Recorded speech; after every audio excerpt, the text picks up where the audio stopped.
Hey, let's chat for a bit tonight. Imagine this scenario. You've been working for months toward a goal, let's say, buying a new car. You've been looking at reviews online every day, imagining yourself behind the wheel, and that feeling, it's just fantastic. You can almost smell that unique new car scent. And then, finally, you get the keys. You sit inside, start the engine, and pull out onto the road. In that moment, you're definitely happy. But strangely, that happiness, it doesn't feel quite as intense as you'd imagined. In fact, after an hour or two, the feeling starts to feel a little flat. You start thinking, is that it? What's the next goal? Sound familiar? That feeling is the core of what we're talking about tonight. It's what an ancient Eastern wisdom calls suffering. Hey everyone, thanks for tuning in. Before we dive in, a quick reminder to show your support with a like and a subscription would be amazing. Now, before we dive in, let's get a few things straight. We are not talking about religion tonight. Don't worry, there's no incense or prayer, no supernatural phenomena.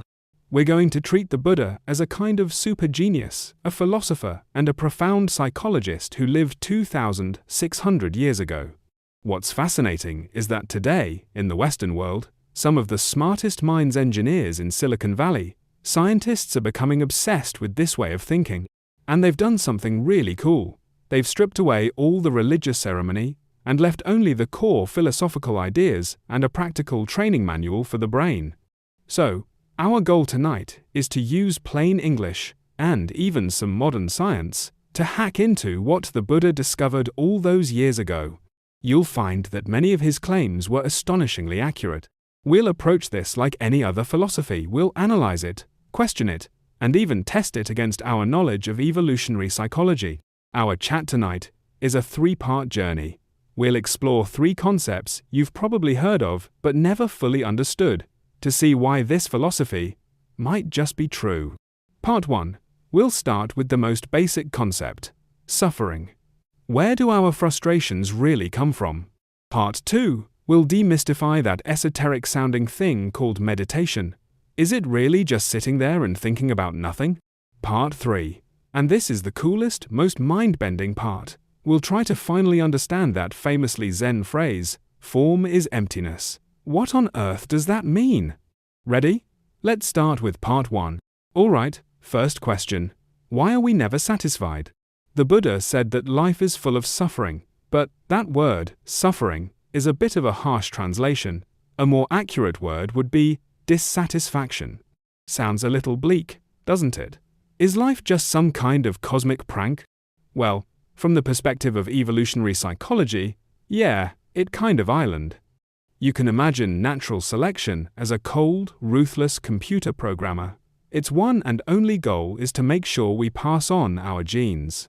To make you willingly do all the things that help spread your genes, eating, socializing, seeking a partner, and so on. It wrote 3 core lines of code into our brain's operating system. Setting #. Completing these tasks will bring you a feeling of pleasure, good food, romance. These things will release dopamine in your brain and feel great. Setting #2.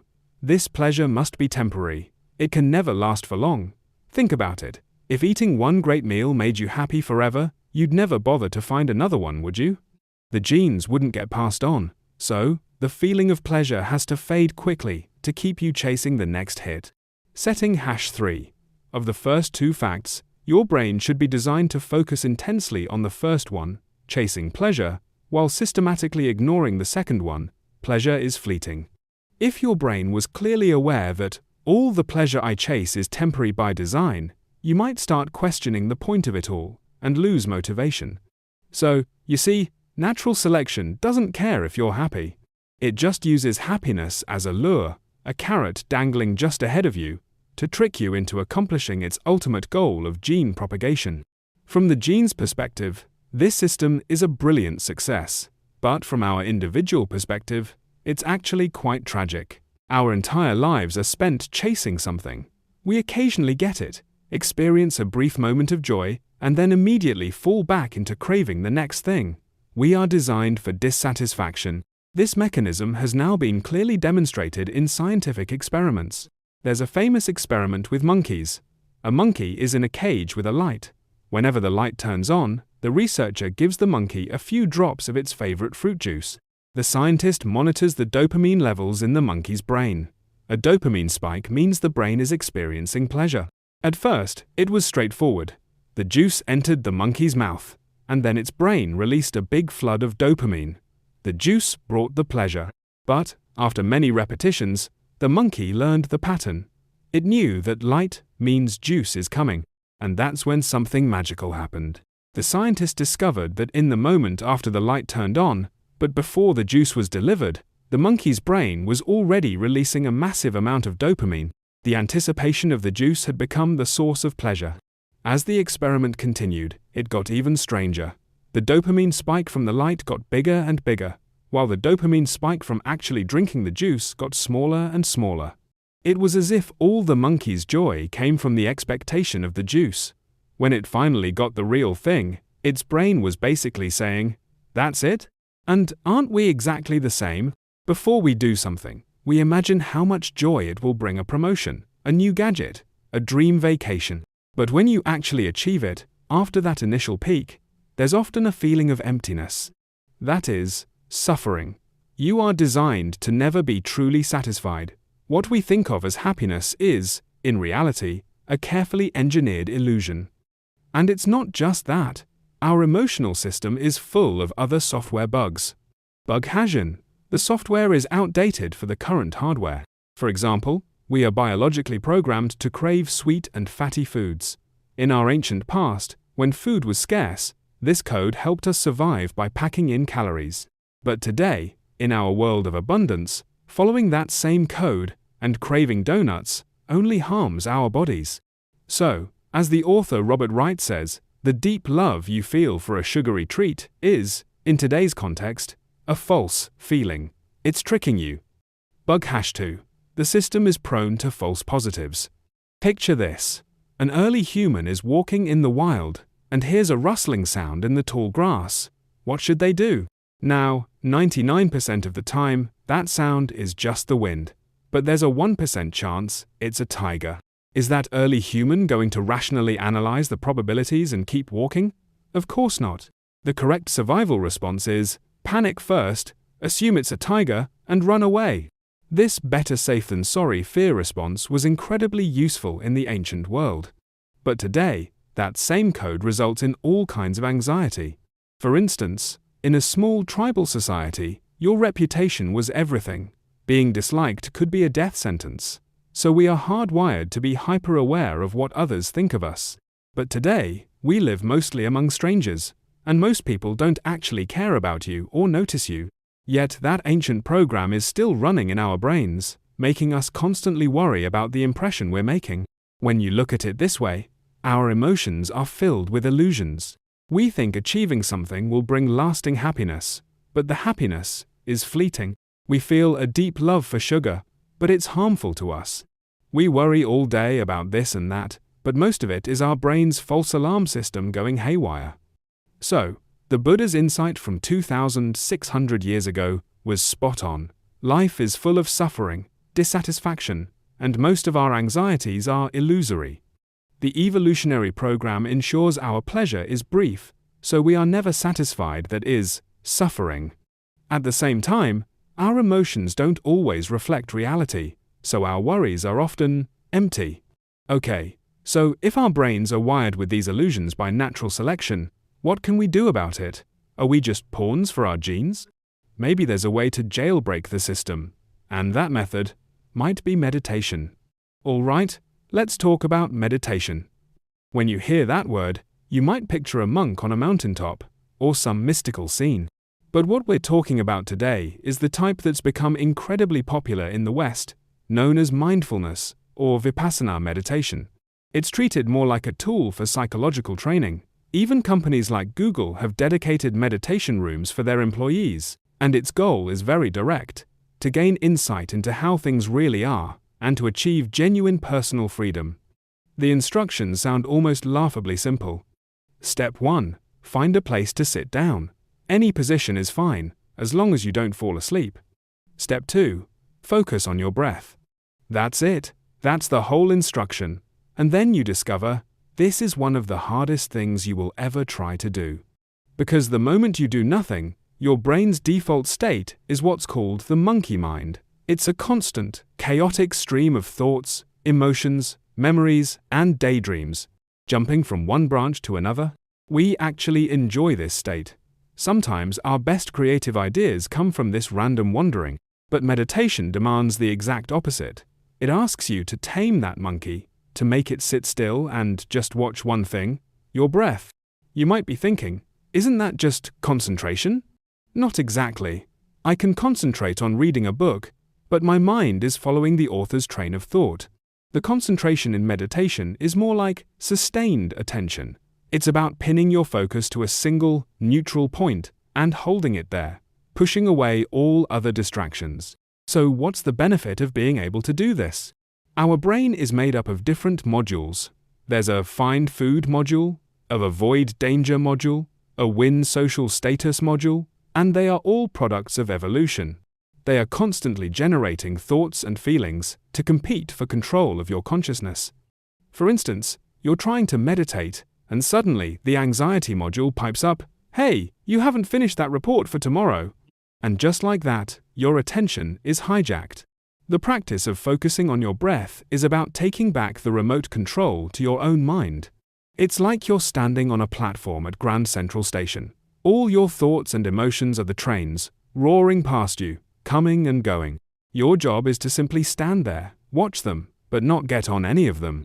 When you practice this long enough, you start to notice something amazing. Whether it's the physical pain of a toothache or the emotional pain of a harsh criticism, you learn to do this. Ah, I see you, anger. I acknowledge you're here. But you don't control me. You learn to separate yourself from your feelings. This is a superpower. When you reach this level, you can choose your emotional state. You're no longer at the mercy of your moods. You can always find your calm center. In Buddhist terms, you are starting to free yourself from suffering. The higher level is being able to separate yourself from all your thoughts, to truly focus on the breath without anything else intruding. Most of the time, what distracts us aren't big, dramatic emotions, but tiny, mundane thoughts. What do I need to do at work tomorrow? I'm really looking forward to seeing that person I have a crush on. Man, that was a great play I made at the game yesterday. These thoughts have a few things in common. They are almost never about the present moment. They're about the past or the future. They are almost always about you. You're unlikely to start spontaneously thinking about astrophysics formulas during meditation. They often involve other people. We are social animals. We are obsessed with human drama. And finally, they are all generated automatically by those evolved modules in your brain. So here's the model.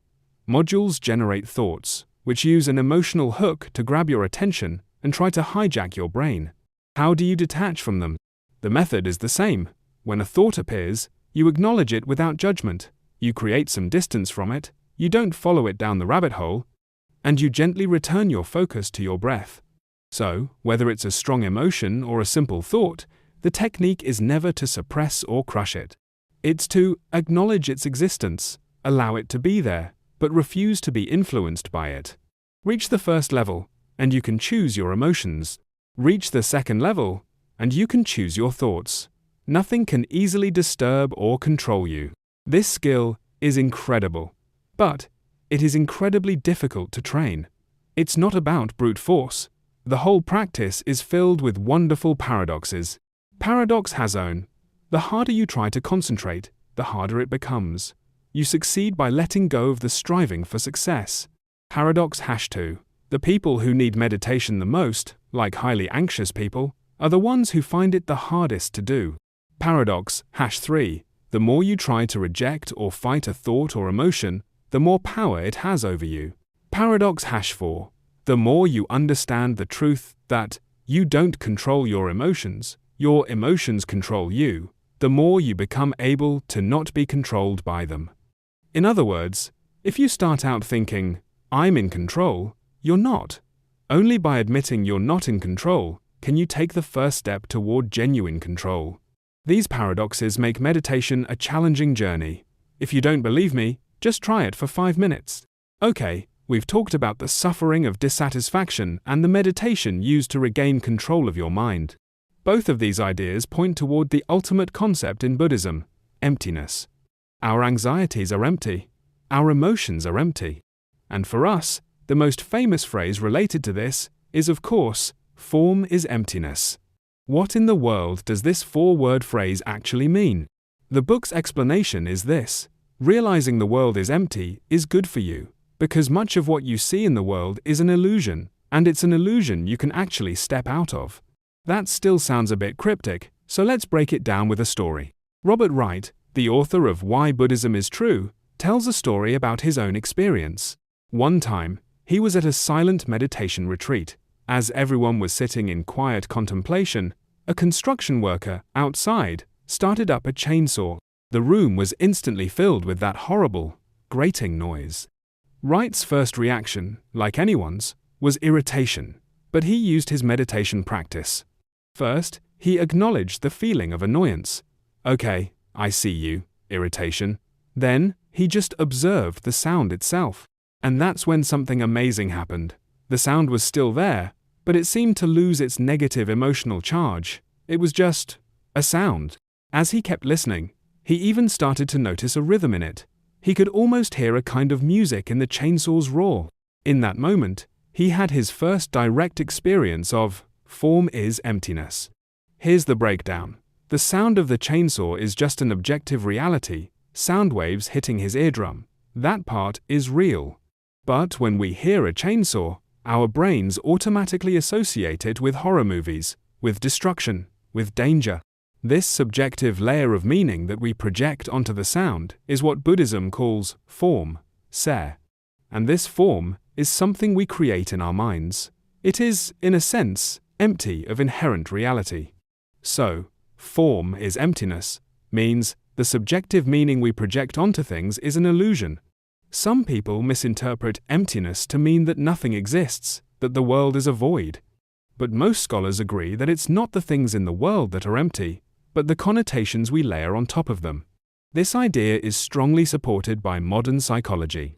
A psychologist named Paul Bloom argues that humans are obsessed with essence, the invisible meaning of things. For example, a tape measure from a hardware store costs a few dollars, but if I tell you that this exact tape measure was once used by President John F. Kennedy, it could sell at auction for tens of thousands of dollars. Or think about a wedding ring. Objectively, it's just a band of metal.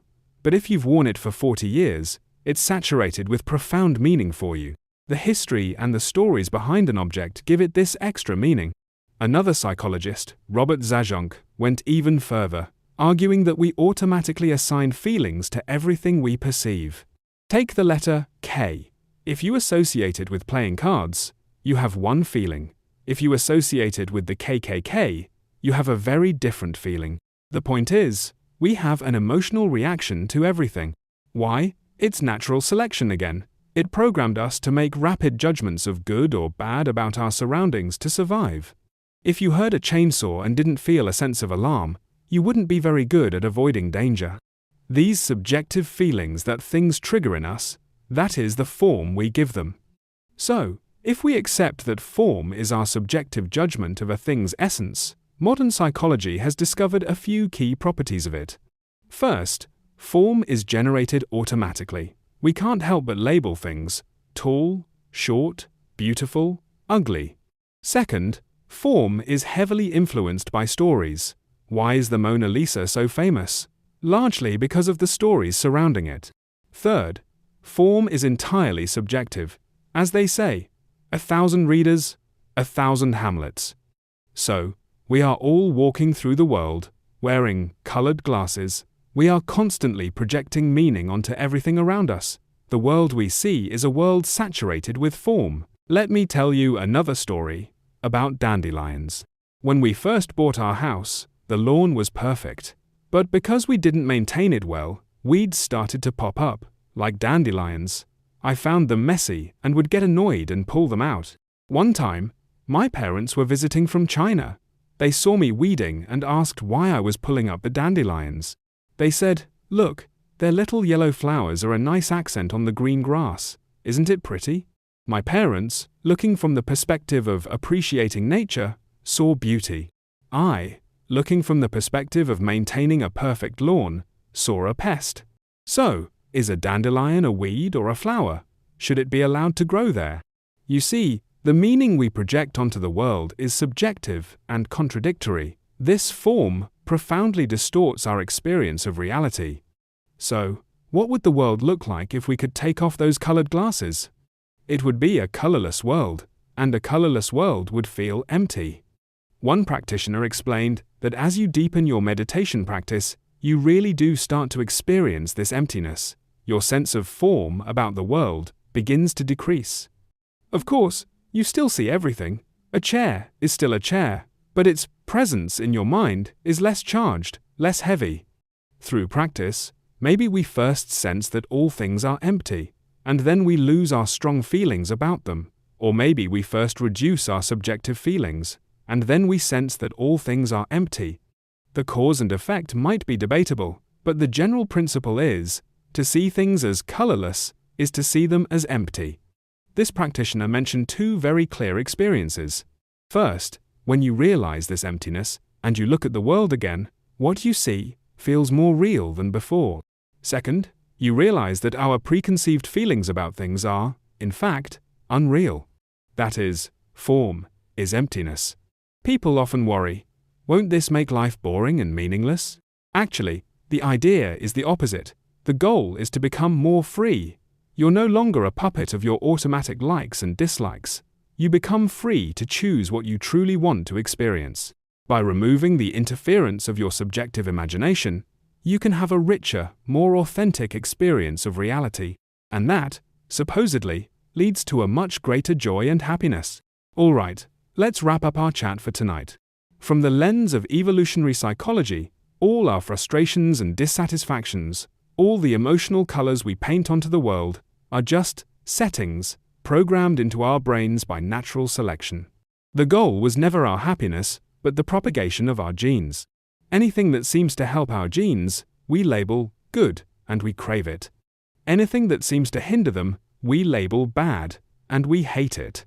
You can think of this Buddhist philosophy as a method for overriding the defaults of natural selection. Why would we want to do that? Because natural selection's core premise is inherently flawed. The basic assumption it gives every living creature is, you are special, you are more important than everyone else. So, we always judge the world from our own egocentric perspective. But this basic assumption cannot possibly be correct. There are billions of creatures on this planet. Not every one of them can be more important than all the others. Not everyone can be special. Think of a piece of rotting meat. From a human's perspective, it's full of bacteria. It's a health hazard. It's clearly a bad thing. But from a bacterium's perspective, that same piece of meat is a paradise, a perfect nursery to raise a family. That is, form is emptiness. When you realize this, you see that the meat is just meat. Its goodness or badness does not exist within the meat itself. So the ultimate meaning of this philosophy is to free us from the limited perspective given to us by natural selection, and to allow us to observe and experience the world from a higher, more objective level. What's most astonishing is that 2,600 years ago, the Buddha, without any tools of modern science, simply through introspection, perceived the limitations of the human mind. He didn't just find the problem, he developed a solution and an entire system of thought and practice. He went so far that for centuries, many people could no longer fully understand him. And now, 2,600 years later, modern science has taken us on a long journey, only to rediscover the very same problems. And because of that, we can now use the language of science to learn his methods and verify his insights. And that, in itself, is a pretty cool thing, isn't it?